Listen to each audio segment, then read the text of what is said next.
നമസ്കാരം. കർഷകരുടെ ദില്ലി ചലോ മാർച്ച് പുനരാരംഭിച്ചിരിക്കുന്നു എന്നുള്ള ഏറ്റവും പ്രധാനപ്പെട്ട വാർത്തയാണ് ഈ മണിക്കൂറുകളിൽ ദേശീയ മാധ്യമങ്ങൾ പങ്കുവെക്കുന്നത്. ദില്ലി ചലോ മാർച്ച് ആരംഭിക്കുന്ന സാഹചര്യത്തിൽ നിലവിൽ ശംഭു അതിർത്തിയിൽ കർഷകരെ പോലീസ് നേരിട്ടിരിക്കുകയാണ്.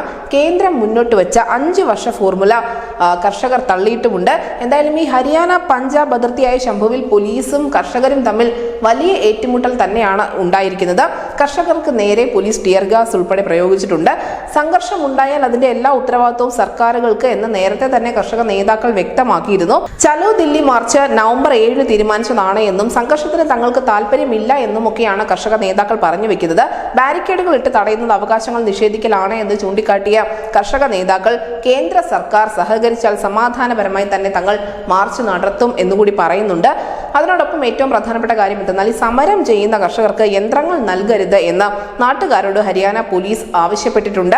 കർഷകർക്ക് ട്രാക്ടർ, ക്രെയിൻ, മണ്ണുമാന്തി യന്ത്രം എന്നിവ നൽകരുത് എന്നാണ് പോലീസ് ഈ നാട്ടുകാർക്ക് നൽകിയിരിക്കുന്ന നിർദ്ദേശം.